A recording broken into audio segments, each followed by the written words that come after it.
Break Fix's History of Motorsports series is brought to you in part by the International Motor Racing Research Center, as well as the Society of Automotive Historians, the Watkins Glen Area Chamber of Commerce, and the Argetsinger family. Well, my name is Kip Zeider. For those who may not know, I'm the Visitor Services Outreach Coordinator for the International Motor Racing Research Center. And I want to welcome you all here. Thank you for taking a little time out of your afternoon to come visit us as we talk about open wheel madness. Before we get going, I have several people I need to thank on this. First of all and foremost of all are our two speakers, Mr. Herb Anastor and Stephen Bubb. When we were considering putting this program together, I emailed Lenny Sammons from Area Auto Racing News and asked him what we were projecting to do and who might I get that would be experts in their field. And Mr. Sammons immediately suggested Herb and Steve. We are very happy and very honored to have them here today. I am personally fascinated at both of the things they're going to talk about. Herb is talking about board track racing, which I've been fascinated about for a number of years. And Stephen's going to talk about sprint car and open wheel racing in the 20s and 30s, and some guy named Al Capone and what he had to do with racing. And that was the hook that got me psyched on his talk as well. So I certainly want to thank both Herb and Stephen for coming here. Herb, I'm going to invite you up now. So settle back and relax, and Herb, come on up. Kip, thank you. Gee, a nice crowd, and it's an honor to be here because I know the people who've been before me and the people who are involved in this organization, and it's something I never really would have ever expected. So thank you all for coming. I hope we have some fun this afternoon. This is something that I'm interested in. Kip has asked me to talk a little bit about myself. We live in Vineland, New Jersey. I was a school teacher for 25 years, taught health and physical education, and for much of that time while I was doing that, I was also working at the local newspaper in Vineland. I was a sports writer, and the last 2 years I was a daily columnist, which means I went into the office every night and I sat and looked at that screen for 2 or 3 hours before I wrote anything, which had to be printed the next day. So that was always a lot of fun. As far as automobile racing goes, I got involved as a kid going to the Vineland Speedway, which was in our community. It started out as a dirt track, then it became asphalt track. My family wasn't really racing fans. Before I was old enough to drive, my dad would take me to the races because he knew I liked the racing. Then when I got old enough to drive, I was a drag racer, became an official at the track, was a starter with flags. I'm that old. Our track closed. My racing got involved with more with what you could see on TV, reading National Speed Sport News, articles like that.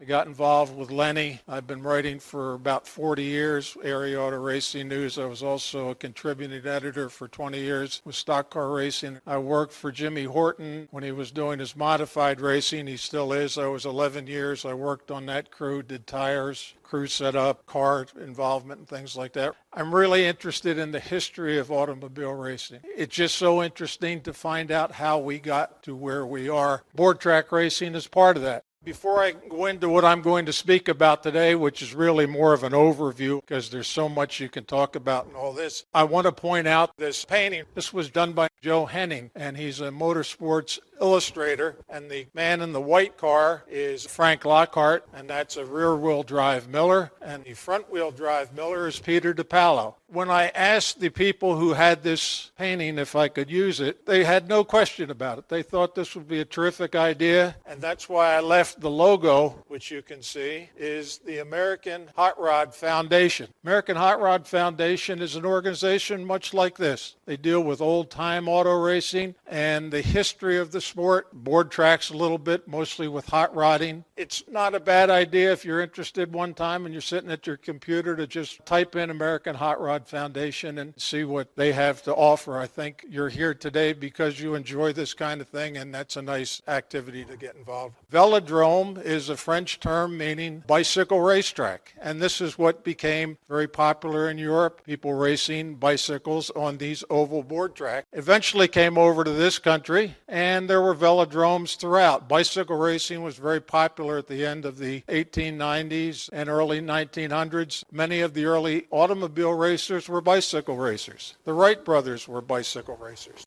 So if we're going to race bicycles on a wooden track, well, motorcycles aren't that much bigger, so let's try them. And they did that too. Those people really did things that were just unimaginable. Motorcycles and velodromes were raced with the throttle wired full force. So they're going around full force with no brakes. A lot of accidents, a lot of people were killed, but this is what they did, and people continued to do that. Someone thought, well, if we have bicycles and motorcycles, maybe we could have automobiles on a wooden track. The first track that was ever built for automobile racing with a wooden base was the Playa del Rey in Venice, California. It was a 1-mile track, 1910, and it was in Los Angeles, and it was designed by Fred Moskowitz and built by Jack Prince. Jack Prince was a bicycle champion, came to this country to build these racetracks for motorcycles and bicycles, and Moskowitz and Prince put this track together. This was a 1-mile track, banked 30 degrees. Moskowitz was really excited about this, but Howard Marmon, who had the Marmon Automobile Company, said, you know, this is okay, but these guys aren't going to do that good. And Moskowitz said $5,000 bet that they would go over 100 miles an hour. Now, $5,000, as we see, is about $133,000 today, so this wasn't a small wager, and he lost that bet by less than 1 mile an hour. The car that went the fastest at that time was Barney Oldfield, but this was the first track. There were 24 of them from 1910 through 1931. The second track was built in Oakland. This is where Jack Prince's headquarters was, and it was in 1911. It was a half-mile track. You can see there were also 3 other half-mile tracks that were built late in the 1920s. These tracks were wonderful board tracks for the racers, but they never had a AAA national championship race. That was always on a track that was a mile or longer. These 4 other tracks in Oakland, Akron, Bridgeport, and Woodbridge were more like a local weekly track. They had regular races. Sometimes they had special events. Sometimes they were run monthly, depending on the popularity of the races. They were more of a local flavor other than the rest of the tracks, which we'll see, which were all national championship tracks. You see, from 1910, it took until 1915 for the next track to be built. That was in Chicago. It was a 2-mile track. Tacoma was a 2-mile track, and Omaha, then Des Moines. So you had 4 tracks within 1 year that developed into something that became a national championship circuit. All of these tracks were run for a variety of years with a variety of winners, and the history of all these tracks we could spend hours on. But we want to talk a little bit more about the overall nature of board track racing. And in doing that, here is what the coverage was in the newspapers of the first board track races. Now, at Playa del Rey, this was a week-long activity. It had a wide variety of things that took place. Notice the headlines. They were running this mile track in about 37, 38 seconds. But notice the cars that were being raced. These cars were basically the cars that were by the manufacturers, and they were just stripped down. They had wooden wheels. Tires sometimes were solid tires. They weren't all necessarily rubber tires. But look at the coverage that was given to what was taking place. Here's a Marmon here in the top corner. That was driven by Ray Haroon. You can see the other vehicles in there, how heavy they are. Imagine going 90, 95 miles an hour in something like that, and this is what these folks were doing. Notice the Michelin tire ad. Michelin was a great supporter of automobile racing. In fact, it was one of the leading automobile racing tires at the time. The Fiat ad on the side here is talking about Ralph De Palma and Caleb Bragg. They were 2 of the drivers that were Fiat racers, and what they talked about when the Fiat and the power of the race car, and then the records that were being set. This first week of racing board track in California had a variety of things. There were races of maybe 5 laps going on. There were challenge races. They had a wide variety of engine sizes, so that someone would race, we're going to try and set a record for a 100 cubic inch engine. We're going to try an engine that's 300 cubic inches, things like that. And this went on for that week. 1910, the Playa del Rey. Notice the people standing outside the track. Notice that the track wall is perpendicular to the ground, not perpendicular to the racetrack. In the early tracks, this caused a lot of problems. Cars would go into that and just go over the top. They wouldn't necessarily come back in. But you see how these cars were? There were 2-man cars. There were 1-man cars. Notice the gas tanks, just regular gas tank that was in the automobile before they stripped the body panels away. Here is more coverage. This is Ray Haroon driving his Marmon. He won a 100-mile race. The old Los Angeles Herald, this was a front page story. This was April 10th. It was in early April when the track opened. In June 1910, here was an article by the New York Times comparing the board track in California with the Indianapolis Motor Speedway, which had only been open since 1909. How the comparison of the two, what could be done to the automobile industry, because automobile racing at that time was really a development of the automobile industry. This is how people tested their cars. There was no test track. They were racing on fairgrounds. They were racing point to point from city to city, or a city would lay out a course and they would race around that. And there was questions about the board tracks getting bigger and more popular and things like that. New York Times at the time was the newspaper of record. Here's another photograph, Beverly Hills racetrack. This was 1920 to 1924. Notice what it looked like when it was in operation. That's Santa Monica Boulevard and Wilshire Boulevard. Where the big red dot is the approximate location of the racetrack. The racetrack actually came back beyond where the red roofed houses are. You can see the size of this. This was a 2-mile track. This was in 1920, and this was the first track that used Searles spiral easement curve. This actually was used by railroads to make it easier for trains to go around the curve. Let's say you had a curve on your track. First turn was 1,500 feet around. Let's just use that for numbers. Searles easement curve would every 500 feet, it would shorten for a little bit the radius on that curve, so it would be easier to turn the car through the turn. Then when you got through it, it would go the other way. And Art Pillsbury used this with Jack Prince. This is when they first became partners. Pillsbury believed this was this way for the cars to go around these tracks at the high speeds that they were going. And he also said an ideal board racing track would allow a car to go around without turning the wheel at all. When we drive on the highway, you're going around the curve, you're going to turn the wheel a little bit. This way, you would just hold your hand steady and the car would go around. What made it so possible for these cars to go very, very fast for their time. Imagine now how many people realized that where they once lived was a racetrack. I don't think many people would realize that. And I say this is a very modern, this is a 2019 picture of Santa Monica and Wilshire Boulevard. Board tracks were easy to construct because it was framing a house effectively. You had long 18, 20 foot, sometimes longer pieces of wood that were put down on a frame, and in other photographs you'll see the outside of how it looked, and you just needed a lot of men with a lot of nails and a lot of hammers. The Atlantic City Motor Speedway was 1.5 miles. They built it start to finish with 700 men, and all they did was just pound nails. The tracks approximately on the straightaway were from 40 to 60 feet wide. Turns were 70, 75 feet wide. They used millions of board feet, tons of nails. They used whatever they could to bring the product into the area where it was being built, from heavy trucks to horse-drawn wagons, because remember, this was the early part of the 20th century. And you see the steep nature of the board track. This is a turn, and it looks much like someone when they're going up the roof of a house sometimes. It's really pretty effective. They went up rather quickly when they were built. The only problem with wood out in the weather is unless you do something to preserve it, you're going to have some problems. And there were no tracks effectively that used any kind of wood preservative. Most of the wood was pine wood like you'd use in house construction. Some tried harder woods, but that didn't necessarily work either. And you can see the damage to this board track. What would happen during the races when something broke, which did, it would sit from underneath. Peter Palo one time said the most interesting thing he experienced as a board track racer was the head of someone popping up in the hole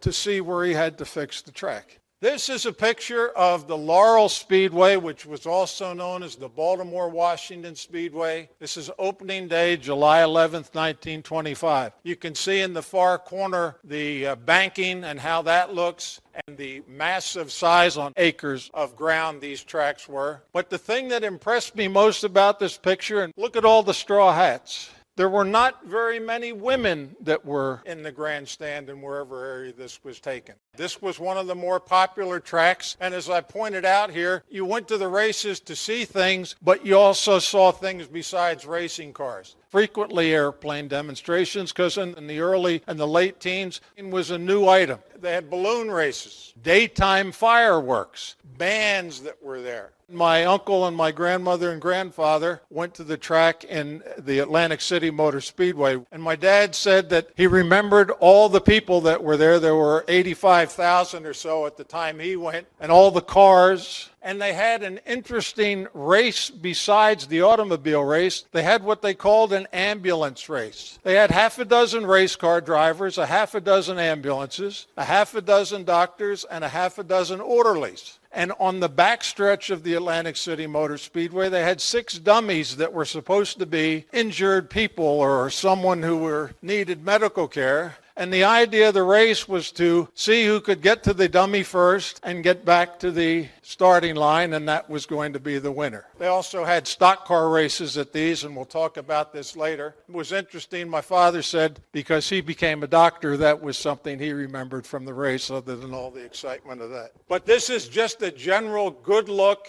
at an opening day at a board track speedway. Notice all the people in the infield. Notice all the people in the grandstand. Ticket prices were $1 up to $10, $12, which again, we're talking about times in the 20s, and so you could say $1 in the 20s is worth about $15 today. So it was a good chunk of your money, but the people had a good time, and the board tracks attracted a lot of attention. Here again is the board track in at Baltimore, Washington. Notice the extreme banking of the speedway, the cars, millers down on the lower picture going into the first turn. Fields of races had anywhere 15, maybe 20 for the top number in the entry. But you can see on the outside of this lower picture what some of the support structure was. All wood. There were 2 tracks that didn't have a wood base. The Sheepshead Bay in Brooklyn, that was a metal base, and the other was the Tacoma track, which was actually built in the ground. This was a 1.25 mile track, and because of the nature of board track racing, speed was the thing that was involved. Pit stops, and so those weren't really expected. If you had a pit stop, you were not going to race for first place. This was a 45-degree banking in this track, and that's generally what the banking was in these bigger tracks. Here is the Tacoma track, and what's interesting about this track, as I said, is this track was built in the ground. You can see in the picture on the right here, the banking, you can see the dirt. They put the boards in the ground, and then they filled it with asphalt. Notice the 2 race cars on the bottom here. You can barely pick it out, but they have a screen in front of their radiator because the asphalt and gravel didn't do anything but come up and bang into the cars. In fact, there were frequent tire explosions. The drivers were injured. Notice they're 2-man cars. Tacoma, to compensate for this, placed high winning prizes so they would get all the top drivers. But of all the tracks that were national championship tracks, this was the one that was most disliked by the racers. In fact, one of the comments was at the time, board track racing is really not that much fun because the tracks are not good, and then there's Tacoma. The other thing that's interesting about the Tacoma track is notice that it's not a round track or it's not an oval track. It was built on the land that was available, much like the Darlington Speedway has the 2 different curves. But the other thing that's interesting about this track, it's one of the very few that is even recognized today as having been there. There's a historical marker in the center of the picture that shows where the Tacoma track was. What is located where Tacoma is now is a community college. These are the people who I would say are probably the most famous people to come out of the board track era. Jack Prince over on the left, you can see he was a big, strong man. Most of them were big, rugged guys because they race on big bicycles. They weren't the 3-pound machines that are available now. Jack Prince was from 1910 to 1927 involved in just about all the tracks, although when Art Pillsbury joined him in 1920, the whole nature of the board track development changed just because of that spiral easement curve. The interesting thing also about Art after he designed all these board tracks, he also became a top-ranked official in the American Automobile Association's racing situation. He was the West Coast supervisor for a long time, and he had important roles at the Indianapolis 500. The bottom four people are four men who did a lot for board track racing, especially in the second part in the 20s, because most of the cars were Millers or Duesenbergs. Harry Miller, of course, was a famous person before he even got involved in racing because he manufactured carburetors. Here's an ad for a Miller carburetor. Dario Resta, Johnny Ayton, and Eddie Rickenbacker all used the Miller carburetor, and that was a popular carburetor used by lots of people in lots of different things, not only in automobile racing, but in make your car better. One of the things that was interesting to research of this era, there were a lot of aftermarket companies that were making things to make the automobile that the people were driving daily a better automobile. Lower picture shows Harry Miller with one of his Miller engines. They were straight eight. He was involved with the Peugeot Grand Prix car before he got involved in racing on a full-time scale, the maintenance of that car. And the Peugeot had a lot to do with the development of the Miller engines and also the Offenhauser engine, which you see on the right here. Interesting thing about Harry Miller is his shop foreman was Fred H. Offenhauser, who became the man who developed the Offenhauser racing engine. It's also another Fred Offenhauser, Fred C. Fred C. was Fred H.'s nephew. And they worked together, but they didn't like each other very much. They had problems working together, but they did, and Fred C. was a pretty decent machinist, so Fred H. kept him around. Fred C. went to the Navy in World War II, and after he got out of the Navy, he thought, well, I don't want to go work for my uncle again. I'm going to start my own business. He's the man that developed the Offenhauser speed equipment, the stuff you see, the valve covers, the intake manifolds, this, that, and the other. They had problems with the name. One thought the other shouldn't be using the name, so each one sued the other. Took this to court, and they sued because they wanted the exclusive right to use the name Offenhauser. Well, the judge, I guess this must have been a fun time too, having two people yell about the same thing. The judge decided they could both use the name Offenhauser because it was their name. However, legally, the judge ruled that the only thing that could be called an Offie is the four-cylinder racing engine. So if you hear, I got Offie head covers, actually they're Offenhauser head covers. They can't use the name. The other thing about the Offie engine is that Leo Goosen, from the time he began working with Harry Miller right up until his death, and he passed away in 1974, he did a great deal with automobile racing engines. He was the one when George Sally decided he wanted to have the lay-down engine in his 1957 Indianapolis car. He's the one that redesigned that so the oil would flow properly because it was 18 degrees from being flat. An outstanding gentleman. And Harry Miller thought enough of Leo Goosen to tell him in 1925, you've done outstanding work for my company. I appreciate everything you do. This year, I'm going to pay you $1 an hour. That was a high rate for him. And at that time, that was about $15 an hour in today's money. So those are people. And of course, the Duesenbergs are interesting because they were in automobile racing actually to sell automobiles. They made their racing cars because the Duesenbergs were sold to people only as rolling chassis. If you wanted a Duesenberg, you would buy the Duesenberg rolling chassis, then take it to a body man, and he would make the body for you. Here's an example at the top left of Eddie Hearn, who was a Duesenberg racer. And if you can see the ad, it tells about the engine, how powerful it is, because they're selling the engine. They're selling the frame. The Duesenberg Model J, the lower part, talks about the frame and the engine. And you would buy Duesenbergs for $8,500, then take it to a coach builder who would complete your car.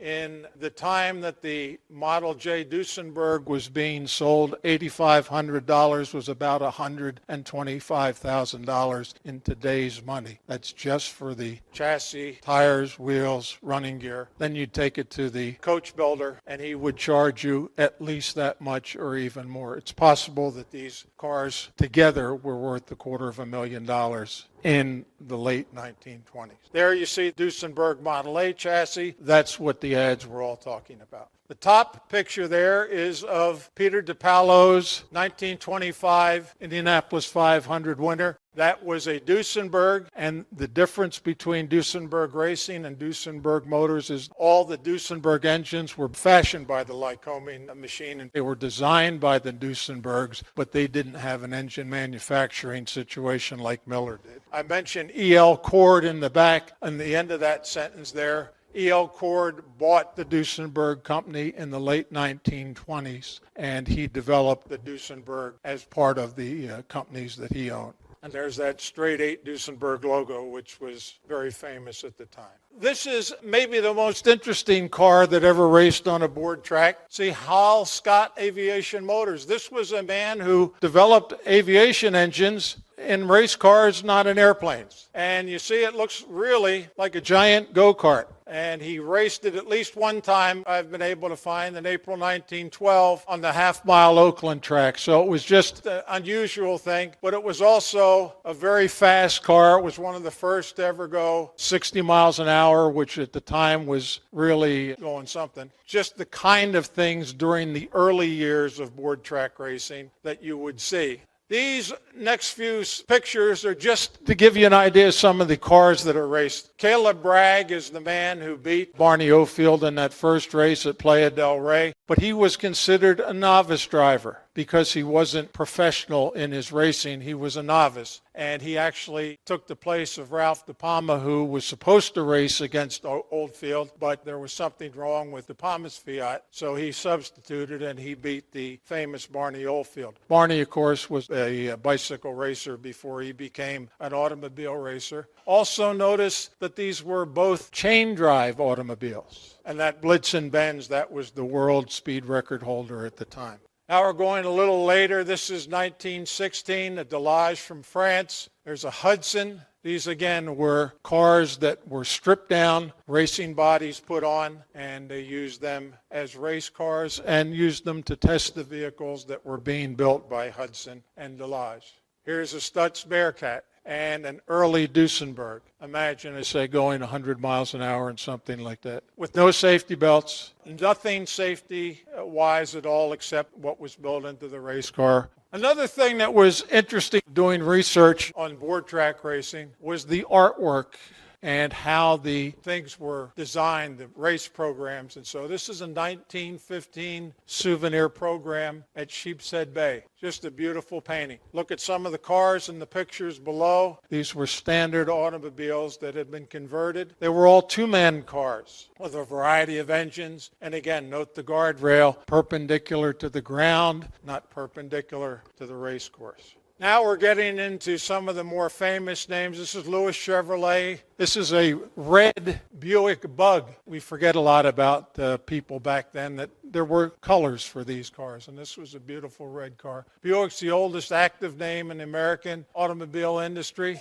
and this is a car that Lewis Chevrolet raced on board tracks, and so just a pretty car, and it was something, again, you see, very basic and a lot to handle. And in the bottom, you see the Frontenacs, which were the cars that the Chevrolets built. We talk about the Fronties and the Fronty Fords. We talk about them. In research, I found these Fronty cars were sometimes called Chevrolet cars, even though Chevrolet was no longer involved with General Motors, but so famous, they were recognized as such. And there had board track victories in these. And again, these were two-man cars that were done because that's the way the AAA had their ruling for that time. High speeds, 115, 120 miles an hour, as we see, 622 cubic inches. It's a big engine to produce just 58 horsepower, isn't it? This is the racing car that Harry Miller ever built, called the Golden Submarine. He and Barney Oldfield built it because Bob Berman, who we mentioned before, was their great friend. And Bob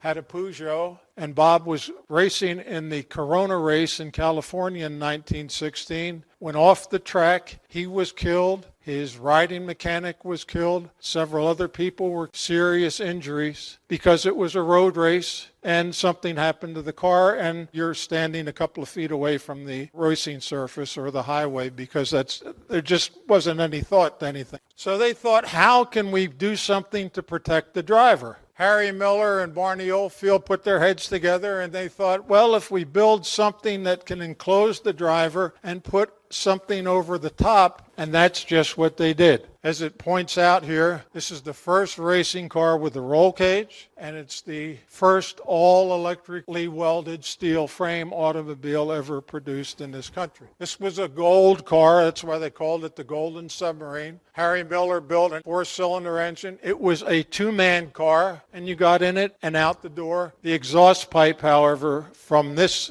design of the car went through the car between the driver and the passenger. Barney Oldfield raced this car quite a bit. He did, however, flip into the infield lake at Lakewood Speedway in Atlanta, and that brought about picture number 2. He almost drowned in that thing, so they cut everything away but the front of the bodywork, and he's racing around in a vehicle that looks like that with some success. And after he quit racing that car in 1908, the engine still ran very well, and he liked the way that performed. He made this into the Oldfield Special, Roscoe Sarles, riding mechanic Waldo Stein, and this was the first car that was the Miller brand at the Indianapolis Motor Speedway.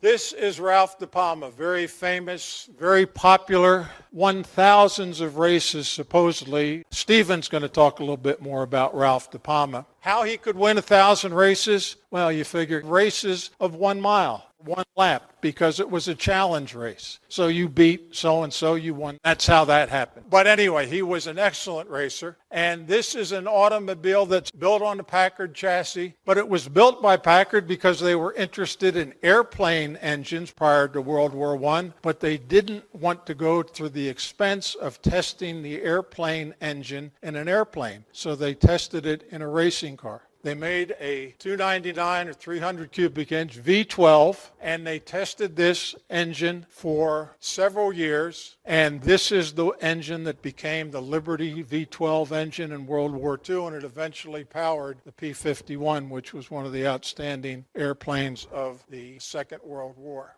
The other interesting thing about this particular car is we think, well, they didn't have the Indianapolis 500 during the World War I, and sometimes people say, well, there was no automobile racing during World War I. There actually was. There just was no national champion. There was no Indianapolis 500 because the 500 depended a lot on the European cars coming over. So they raced quite a bit during the World War I years, but while they were doing that, Ralph De Palma was actually a captain in the United States Army working on the development of this engine for airplane use. And Jesse Vincent was his manager at Packard. He was a colonel in this same unit, Wright Field in Ohio, working on the development of this engine during World War I, which became the World War II engine. There was racing, and there was quite a lot of racing everywhere except Indianapolis. This is Lewis Chevrolet's business. The Frontenac Lewis and Arthur and Gaston Chevrolet were very famous automobile racers. This particular car is showing Gaston Chevrolet, and it's in his Monroe.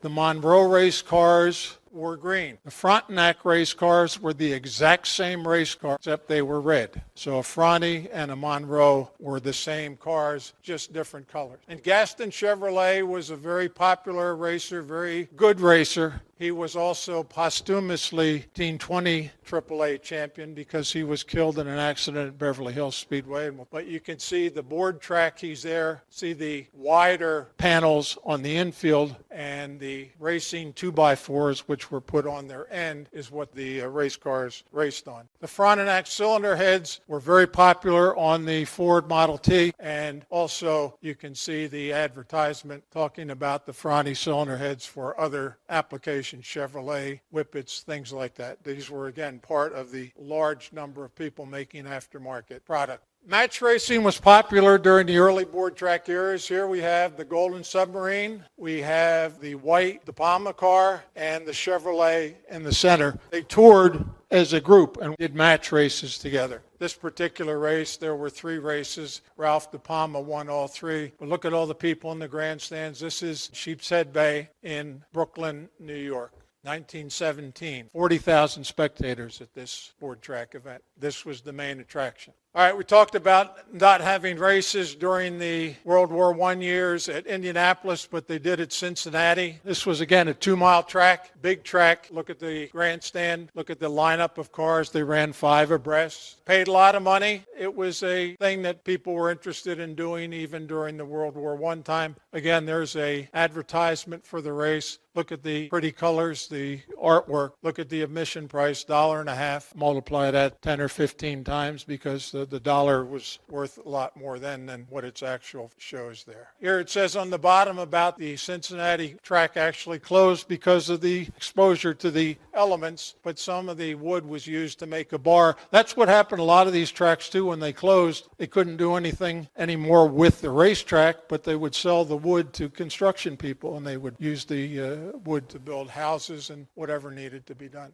July 4th, 1919, celebrating Eddie Rickenbacker. Eddie Rickenbacker, some of you may know, was a very prominent automobile racer prior to his service in World War I. And I'm just going to read here just a little bit about Rickenbacker to give you an idea not only about Eddie, but the kind of success that people who were professional auto racers could have in these eras. Rickenbacker was from Columbus, Ohio. He was a young man whose father died when he was 12, so he had to quit school and go out and work. He got a lot of part-time jobs, a lot of jobs involving his hands. He became very interested in mechanical things and began taking correspondence courses in engineering. He would get a letter every so often, and here's this information he would do, is send it back and get another one. And so this is another way of education during this time when people couldn't go to school, but they wanted to improve themselves. In 1910, he was 19 years old. He had been working at the Firestone Columbus factory in Columbus, Ohio, that made automobiles. They were made one of the first left-hand automobiles in this country. He had been a riding mechanic in the Vanderbilt Cup races with Lee Frayer. He had been involved in this so much and had done so well that by 17 years old, he was the shop foreman of the machine shop for the Firestone Columbus company. But he wanted to do something better. He wanted to improve himself and go on and do other things. So they made him a salesman of Firestone Columbus cars, and he was given the Omaha territory. He was 19 years old at the time in 1910, and what this required was he would take people for rides and how good it was and how powerful it was and how much this and that, try and get them to buy it. And then he'd encourage them to come out to the races and see how the engine performed against other cars, because they had lots of races on fairgrounds tracks and city to city. Any place that had a race he would compete in this Firestone Columbus car that he turned into a 4-cylinder racing car. And he did very well as a salesman, and he did very well as a racer. Raced at every race within 100 miles of Columbus with one of these cars that he developed. 1911, he was a relief driver in the first Indianapolis 500, drove 370 miles, and his car finished 13th in the race. Again, with Lee Frayer, they shared the ride. Then in 1912, again, he drove as relief, but the company was nearly bankrupt, so he left the Columbus Buggy Company. At the time, he wanted to be a professional racer, so he went and did that. The only problem was he had been barred by the AAA because he had been racing in a lot of unsanctioned races, and they didn't like that. The interesting thing was the contest board that barred him, he was the head of that contest board from 1927 to 1946. In late 1912, he went to Des Moines, Iowa, and began working for the Duesenberg brothers, who had located located there, is a $3 a day mechanic, and he was also their racing manager for the Mason Automobile Company. This is how they got their start involved in racing. But racing, Masons worked well for the Duesenbergs and for Rickenbacker until the Mason Company decided they were going to get out of racing. So what do? Duesenbergs decide we're going to start our own company. They did this in 1914. They made Eddie the head of their racing division. They had 2 cars in the first Indianapolis 500. They performed well. Eddie won a lot of races, including a 300-mile race at the Sioux City track, which was a 2-mile dirt track. And it was one of the biggest races of the 1914 season. He won $10,000, which at the time was over $250,000 in our money, and this was actually what saved the Duesenbergs from going bankrupt. After the 1914 season, he went to the Maxwell team. He won many races with that, including several board track races. And Maxwell was getting out of racing, so he bought the racing cars from Maxwell with the help of Carl Fisher and Fred Allison, the Prestolite Company, and named them the Prestolite Specials. And with those cars, he won a lot of dirt races, and he won 3 major board track races during 1916, as well as racing and dirt and road races. The board track races he won were at Sheepshead Bay, at Des Moines, and a 300-miler at Tacoma. This is where he was being honored, and that's the car that he won the Tacoma race in with a riding mechanic, because that was the rules of the time. And then his last win was at a 150-mile race at the Ascot Speedway in California, which at the time was a mile track. That was actually the end of Eddie Duesenberg's automobile racing career. He had 41 national championship races, 7 victories, and he also in 1916 won $60,000 as an automobile racer. Today, that's about $1.5 million. So he was very successful. He joined the Air Force after that. First started as the driver for Blackjack Pershing, then got into the Air Service, wanted to start an air division with former racing drivers, but they, for some reason, didn't want to do that. He became the ace of aces, 26 victories. That's one of the aircraft, the Scout, the SPAD that he used. And then later in the 1930s, he was awarded the Medal of Honor for his service during World War I.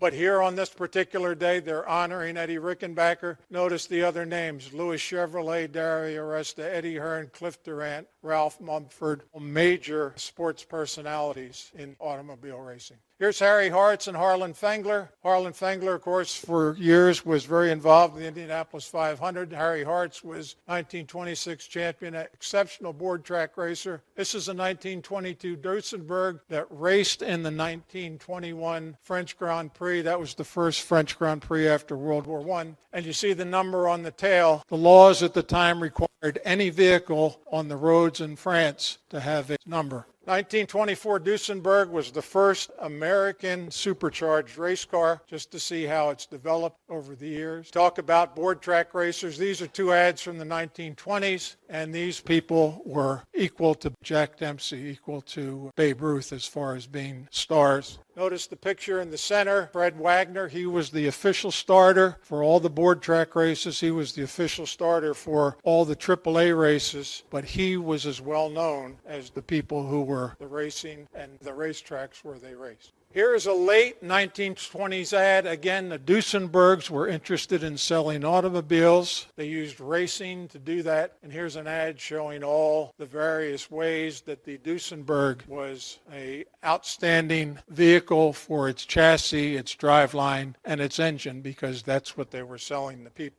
How would you let your people know about it? Well, that left panel there shows the handouts that were given. And it's the Atlantic City Motor Speedway, their first race. And there's a guarantee in the top left that says, these races aren't fixed. This isn't Hippodrome. Because in the early years of automobile racing, especially the International Motor Contest Association, these would go around the tracks and they would have races. And they would promote this driver, let's see if he can win here, and there's the battle between this driver and that driver. Well, these were all races that were already picked, and they were just seeing something on the racetrack. But they guaranteed you that these were races that were true races, national and international speed king. and these were handouts. All the tracks had these particular things. Media was very interested in automobile racing. You can look through and see some of these things like this magazine. Look at the artwork on the front of the board track there. This was something that attracted people's attention. The newsreels, you can go on the internet and see newsreels of board track racing because they were photographed, there were excitement, there were speed. Also, entertainment used board track racing. One of the early movies that Charlie Chaplin made was of an automobile race. Why? A lot of people there. It was in the daytime because that's how they filmed things. They didn't have studio work. They had to be out where there was bright sun. So they used racing as something that people were interested in.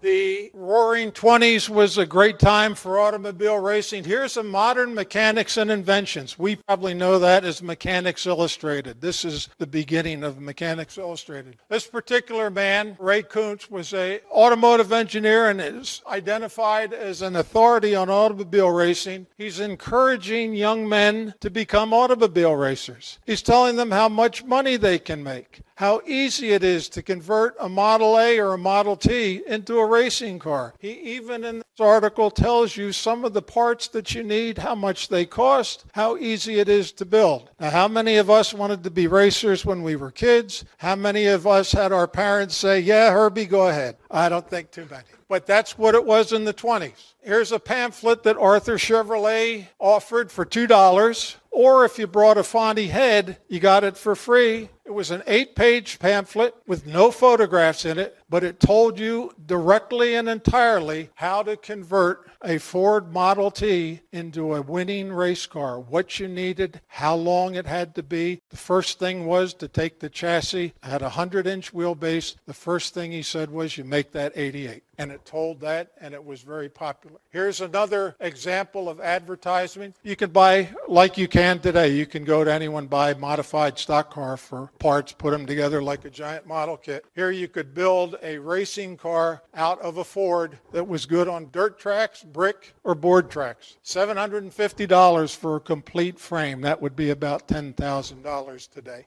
This will give you an idea of the cost of these things. And this tell you a little interesting story. I wanted to say how we're going to relate this to what's today. So, well, let's say 1925. That would be a good year because of a couple of things. Let me see what the average income was in 1925. So I typed in the computer, average income 1925. $14.40 was $3,078.27. Good. Now we're going to have to compare it to today. So I figured, let me try, see average income 2018 figure, give the whole year. Boy, that was a chore.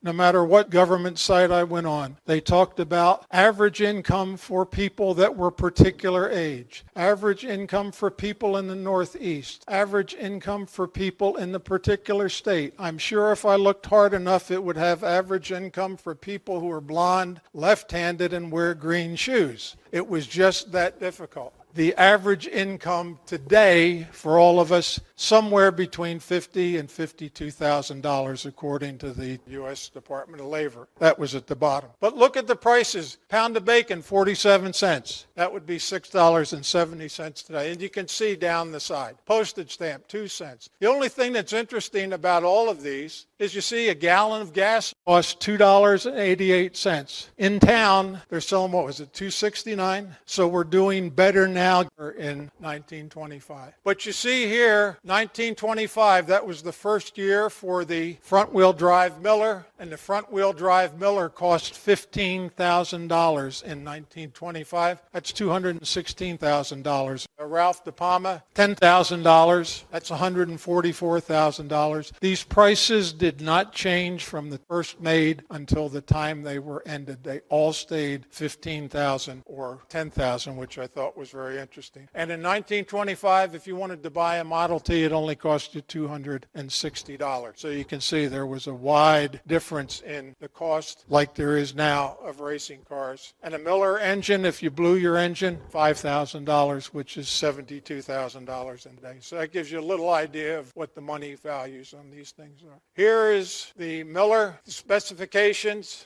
I would point out that the fuel tank came in the Miller 25 gallons, but for longer races they would put in up to 40 gallons. There was even one racer, and I forget who it was, who had a round tank like a giant basketball, so all the fuel would go down. There wouldn't be anything laying around. But you see the workmanship. These are just beautiful cars. This is what got me interested in these cars. I saw Millers, I saw pictures of Millers, and I just thought they were beautiful. Notice the engine size, 1920 to 22, was 183 cubic inches or 3 liters. That was when the AAA contest board decided to change the engines because they were going to be the same as the international limit on engines due to the French Grand Prix. That's how 3-liter engine, and then they went down and so like that. The bottom is a engine tag. It gives the firing order of the engine that Harry Miller developed. All hand built, just beautiful racing cars. Notice the tire sizes too. And here's Jimmy Murphy, who was an outstanding board track racer, king of the boards. He is the person who decided that it might be an idea to try a front-wheel drive car to pull the car through the corner rather than push it through. He thought it would be engineering-wise a better thing. And he had Harry Miller build one of these things. Unfortunately, Jimmy Murphy never got to drive that car. He was killed at Syracuse in an accident going for the lead. That was in 1924. So he never got to drive this car. But this car appeared for the first time in the 1925 Indianapolis 500 and finished second, driven by Dave Lewis. And they were very popular, very fast. The interesting thing about the Miller, as though it was a good idea with the front-wheel drive, the Miller front-wheel and rear-wheel drive car won about the same amount. Front-wheel drive car was only a car that raced at Indianapolis and the board tracks. It did not race on the dirt tracks at all. The 9-10 years of board track racing, they used regular street tires. Whatever was on the car was what they used, and of course they caused problems. Gum dipping was a procedure to keep the heat away from the tire, but they were street tires and as wide as your hand. They weren't very big at all. And they were inflated to 50 pounds. This was a hard tire. Then in the 20s, they started making dedicated racing tires because they understood the problems they were having. At Indianapolis 500, you'd maybe go 10 or 15 laps in these tires and have to change them. So that's why they had the dedicated racing tires. And they started to balance tires. Sid Hugdahl was the first racer who balanced tires to get better wear out of them. This again was in the 1920s. In 1925, Firestone introduced for the highway the balloon tire, better traction, better handling. It was cooler, did all the things it wanted to do, and they developed from that the Firestone gum dip balloon racing tire. Was introduced in 1925. It won with Peter DiPaolo. Bigger cross section, contact patch was bigger. On dirt tracks and at Indianapolis, 35 pounds. On board tracks, 65 to 75. The high speeds and the high G-forces in the turns, they needed something to stabilize the cars a little bit better, get a little more speed out of them. Wire wheels and so. Board tracks, they ran with a toe-in of 1/8 to 3-inch because the high speeds would open the wheels up. On the lower size tracks, on the dirt tracks, they would run with a toe out because the speeds would push the tires in. So that was just a little bit of difference there. Also, the reason I used the Oldfield tire was Barney Oldfield, when he retired from racing, became the Firestone manager of racing. And the 1920, 21, and 22 Indianapolis 500s you may see in historical ads are credited to being won by Firestone, which is true because Firestone made the Oldfield tire, and the cars that Tommy Milton, Gaston Chevrolet, and Jimmy Murphy rode in those Indianapolis 500 wins are all Oldfield tires. And if you look closely at the pictures in the winner's circle, you can see it says Oldfield tires on their race cars. So the first 3 years of Firestone's wins in that long series were on Oldfield tire. Here's an interesting track. This is the one in Miami, Florida. 1.25 miles, Fulford Miami Speedway. Carl G. Fisher was developing Miami. He also had a board track down there. His general manager was Ray Haroon, and the track ran one race, won by Peter DiPaolo in the Duesenberg and Harry Hartz in the Miller. Not long after this race on February 22nd, the great hurricane in September of 1926 came through, and that's a picture of the racetrack after the hurricane came through. Absolutely destroyed it. There was nothing that was left of it. All that wood was used to rebuild the Miami area. Board track events, here we talked about some of this, varied length, varied match races, things like that, things to get people to come to the races. There was one 500-mile race. The lineups were cars that were developed by the manufacturers. 1920 to 1931, this is when it became more of a dedicated racing series. All of the national championship were on board tracks. There was still other kind of racing, but they were mostly Millers and Duesenbergs, and the Franti Fords and the Frontenacs were 1920 to 1924 because those engines did not ever have a supercharger on them. The other interesting thing about the 20s to 1931, mostly during this time, numbers were assigned to cars based on the decision of the contest board or how the car was entered into the race. 1924, that was the first year they assigned numbers based on how you did the year before. So if you see a 1925 picture with number 1, that car was the winner of the championship in 1924. Here's an official program showing Barney Oldfield and Lewis Chevrolet special race. There's the Los Angeles Speedway. That was the Beverly Hills Speedway, but that was also known as Los Angeles Speedway. The reason I put this on here, 1928 State Fair, this was the year that board track racing was really on the way down. So the AAA contest board decided that dirt be brought into the fold as far as national championship races. That's how this became the first national championship dirt race in a long time at the state fairground. Stock car races were special things. They see the number 1 and the 2. They are actually cars that could have been driven to the track because stock car racing was just what it said. Stock car racing. Notice the spare tire, the windshields, the headlights. That's what they raced. They were specialty races. Also, motorcycles ran on the board tracks, and I say those people just did things differently, a lot of accidents and so, but they used them. The bottom picture is what is considered by historians as the first real stock car, in the fact of a racing stock car. In 1933, the AAA sanctioned its first road race, which was the Elgin Road Race in Illinois, and Fred Frame won with this car. Notice there are no fenders, no windshield, no spare tire. There was a little bit of work that could be done. So this is what they consider the first stock car built. And this car is currently owned by Dana Meekum of the Meekum Auto Auctions. Louis Meyer. In 1985, I had the opportunity to write a story about him and spoke to him for over an hour about automobile racing. Wonderful man. Everyone I've talked to who's known him, and I've talked to several people, said he was a gentleman, and that's how he treated me. He won 3 board track races. He started as a mechanic and then to a driver, then became a Indianapolis 500 winner and champion. He had the Meyer-Drake engines for a while, then he had the Ford racing engines. And this is his 1928 Miller that won the Altoona 200. Talked to him about a lot of things, and when he said he wanted to be a board track driver, Pop Wagner said to him, okay, you get out on the track, but if you pass anybody, I'm going to flag you in. There was no other way to learn how to drive, so you had to drive around the back to learn, and he became very adept at it. And I asked him, well, who are some good board track drivers? And you see Jimmy Murphy, Harry Hartz, Leon DeRay, a lot of them, he said, but Frank Lockhart, he said, was just very good, and Frank Lockhart was maybe one of the best race drivers and engineering people that we have ever dealt with. This car was the car that Frank Lockhart set a world record in that stood for 30 years. Fred Wagner,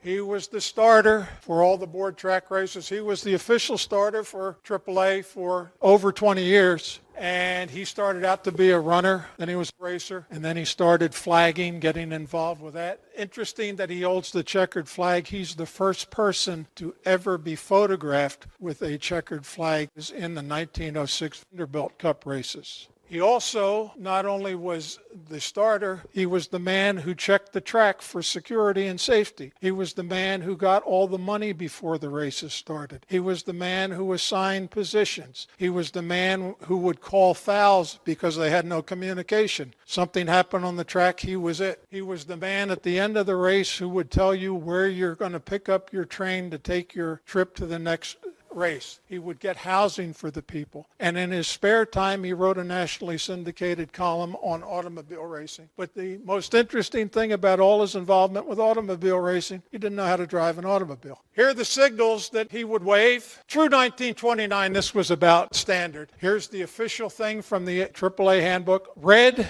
that meant the course was clear. That's how they started the race. Yellow, the course was blocked, you slow. Green, you were entering your last lap. White, stop for consulting in the pits. And the checkered flag, you were finished. They changed it in 1930, the AAA contest board, because they wanted to be a little more current. That's when the traffic signal said red stop, yellow caution, green go. So they changed those signals. Although notice the white still meant stop and the black was added, which means you were entering your last lap. That was in 1930. That again was changed in 1937 for the white meaning you're entering your last lap, and the black flag meant that you were stopped. And since that's been basically the American racing flags. Here's a map that shows where the tracks were during their lifetime. And it was interesting that Louis Meyer told me he and his wife would travel from Los Angeles, where he lived, to Indianapolis, because that was the center location for all the racing. But he only covered about 100 paved miles during that entire trip. Everything else was gravel or something worse. You'd stay at a farmer's house for $1.50, get big breakfast, and they'd send you on your way. Racing, you would stay at a buddy's house if you were at a racetrack, and so all the cars were shipped by rail. Atlantic City was interesting because they had 2 rail lines into Atlantic City, because during World War I, the location of the Atlantic City track was a ammunition loading plant.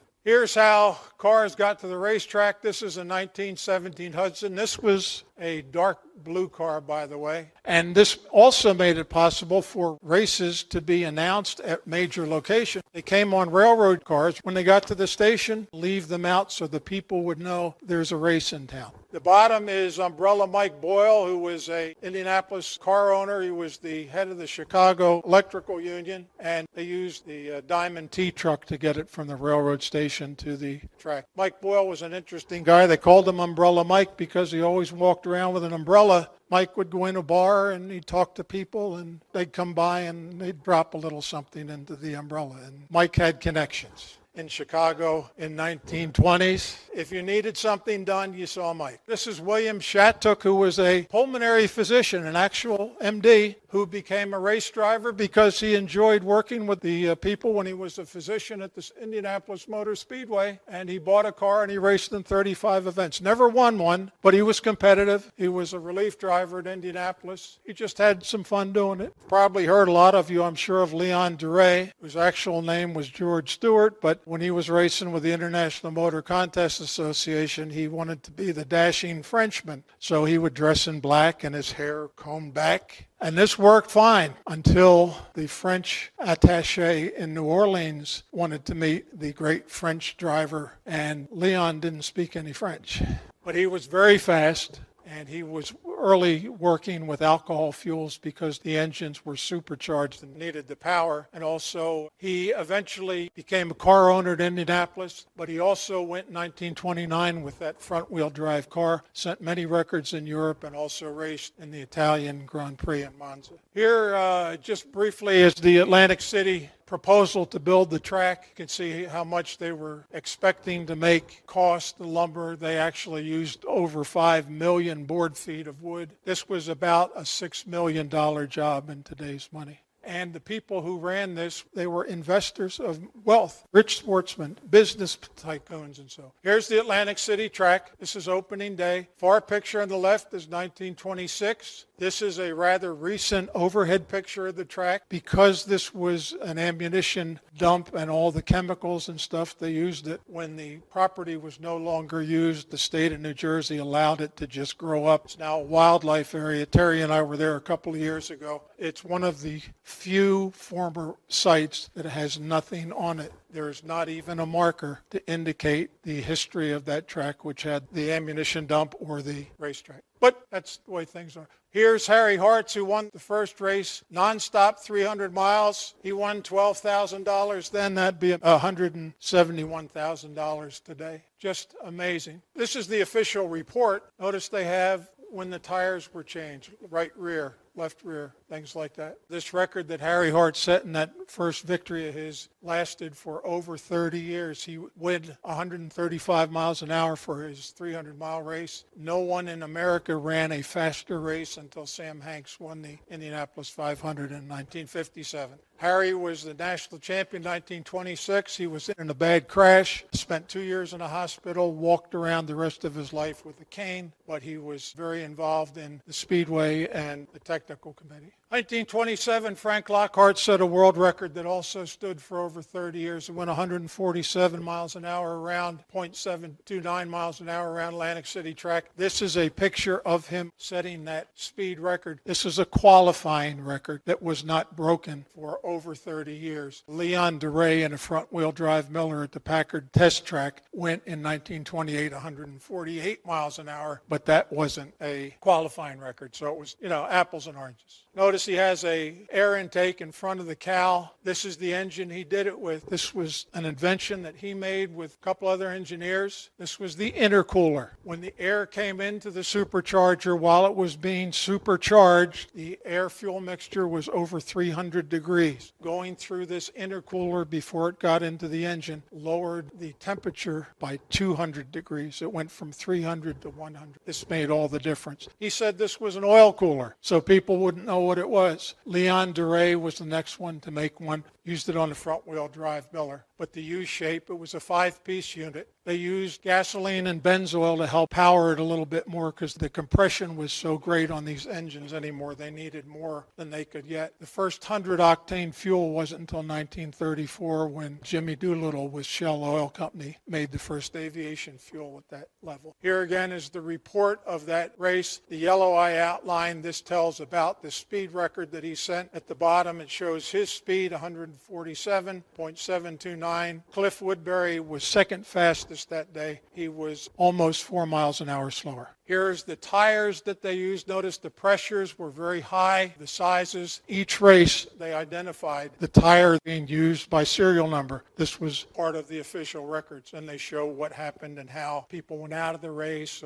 something broke, someone ran out of gas, nonstop, things like that. Atlantic City Speedway was also known as Speedway, New Jersey. That was in the official records. They wanted to do that and promote it because although it was listed as Hamilton, it was actually in a township, and they wanted to make something else like Indianapolis, which is actually in Speedway, Indiana. And sometimes it was called Amatol because of the ammunition plant. Here, when Lockhart set that record, the speed at Indianapolis was 113 miles an hour. Tony Bentenhauser was the man who broke Lockhart's qualifying record, 176.830 at Monza when they had the race at Two Worlds. Then George Amick broke what was then the American record at Daytona. He unfortunately was killed in that special 100-lap race. It was the only Indianapolis car race at Daytona. And then the first time that someone went faster than Frank Lockhart at Indianapolis was when Jim Hurtubise went 149 miles an hour in 1960. The last board track winner was Shorty Catlin, and that was at Altoona. Altoona was the longest living board track. It was there for longer than any others. Woodbridge was one of the small half-mile tracks. The last winner was Bert Carnance. That's the site of the Woodbridge High School football stadium. So that was one of the ones that lasted through. And here are your top board track winners. Murphy, Milton, you see all names that you remember.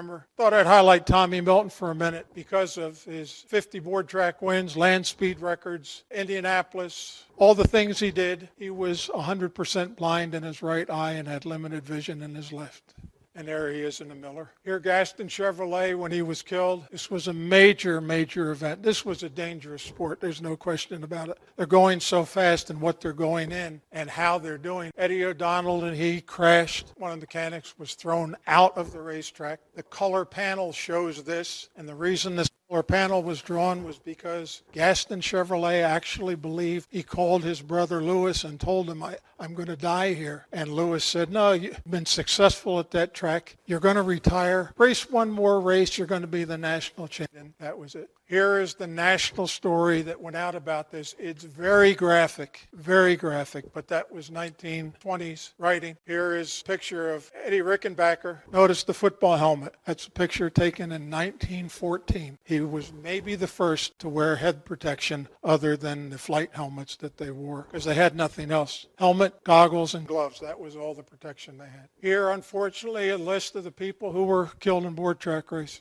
It was a different time. These were different people. Factors that influenced the board track. The automobile industry, as we talked about, it was developing the car, the high speed. Major business people. Firestone family invested in board tracks. The Ford family invested in board tracks. Thomas Edison invested in a board track. So did Louis B. Mayer, because the Culver City track is built right up against the back lot of the MGM studio. Automobile racing, a major sport. Communities wanted to have it. Increase the value of the community and get people to help the economy, and these people were major racers. What caused the demise? It cost a lot to maintain something that wasn't protected by anything for the weather, plus the recertification. It may cost $100,000 to put new wood down when they needed it. Lack of competition. Louis Meyer told me the fastest car always won because it was just speed. There was no way for a slower car to get around the faster car. Weather damage, dwindling attendance because people, we saw that. It's not continuing to be. And then, of course, the Great Depression. Here's a postcard of the Charlotte Speedway. Interestingly, they had 2 or 3 stock car races there that didn't draw any attention at all. Now you go to Charlotte, that's all they have. After the board tracks, there was nothing till the Nutley Velodrome and some other places raced midgets on these tracks. You couldn't get a championship car on that. They were too small. 1/7 of a mile, you have 4 or 5 championship cars on there. They'd be nose to tail. But the Velodrome ran for a couple of years. Very successful, but also they had 3 fatalities. The New York newspapers just were out against this kind of thing. That's Tommy Heinerschitz leading this group of people. You figure 7th mile track, they're going around 7-8 seconds, 70 miles an hour. That's really doing something. And that's Henry Banks, who became a director of competition. In Chicago, they built a board track for one use. Cost $25,000 then, almost $500,000 today. This was for the World Championship. Had 90,000 people see this race, and it was for one race. This was at the Polo Grounds. This was a high bank board track. It was supposed to be run for several weeks, but every time they had a race, it rained except for 2 times. And what they used to make this board track was a portable board track. This was an article in 1948, Popular Mechanics, about this board track. Someone got the idea, we can have automobile racing all over the country, wherever you want it. Plop it down, have your race. The promoter was a millionaire sportsman. They had people who were involved in National Midget. The designers, Leon and Lionel Levy, were architects who developed horse racing tracks, boxing arenas in baseball and football stadiums, things like that. 1/5 mile, all of this with a steel underpinning. It was like putting a big model kit together. You transported it from place to place. Cost $150,000 then just for this, $1.5 million today, but the transportation and the labor was extra. They ran it a couple times in the Polo Grounds, then it was shipped out to the Rose Bowl. Rose Bowl and Los Angeles had board track midget racing. Problem was the tracks were too narrow. No activity, no action, because they had had dirt midget racing at these 2 venues. They tried this to think it would be better. It wasn't. That was sort of the end of board track racing. And I'll end with this. Here are 2 interesting books. Both are still available, although they're not new books, they're used books or something like that. Although the Wall Smacker, which is Peter DiPaolo's autobiography, you can get in an ebook. Tells all about the board track era, Track Guts and Glory, that Dick Wallen produced in 1990. I wrote 2 chapters in that book. I would have written it differently today than I did then, because the internet, you can find out so much more information than going to the libraries like I did. Plus, there are other books. Griff Borgenson has the book about the golden era of auto racing in the 1920s. And Mark Dees' excellent book on the Millers. These give you some insight into board track racing. Ladies and gentlemen, I hope I've piqued your interest anyway, and I'm just proud to be able to address this group. And board track racing is something that happened a long time ago, but it's a major part of American history, and I hope you enjoyed it. Thank you. Thank you. This episode is brought to you in part by the International Motor Racing Research Center. Its charter is to collect, share, and preserve the history of motorsports, spanning continents, eras, and race series. The center's collection embodies the speed, drama, and camaraderie of amateur and professional motor racing throughout the world. The center welcomes serious researchers and casual fans alike to share stories of race drivers, race series, and race cars captured on their shelves and walls and brought to life through a regular calendar of public lectures and special events. To learn more about the center, visit www.racingarchives.org. This episode is also brought to you by the Society of Automotive Historians. They encourage research into any aspect of automotive history. The SAH actively supports the compilation and preservation of papers, organizational records, print ephemera, and images to safeguard, as well as to broaden and deepen the understanding of motorized, wheeled land transportation through the modern age and into the future. For more information about the SAH, visit www.autohistory.org.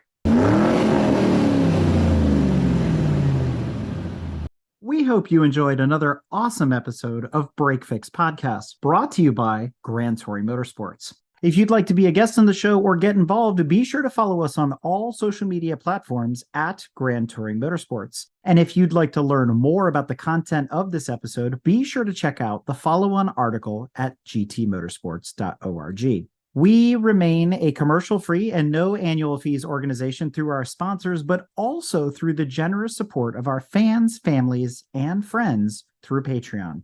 For as little as $2.50 a month, you can get access to more behind-the-scenes action, additional pit stop minisodes, and other VIP goodies, as well as keeping our team of creators fed on their strict diet of Fig Newtons, Gummy Bears, and Monster. So consider signing up for Patreon today at www.patreon.com/GT Motorsports. And remember, without you, none of this would be possible.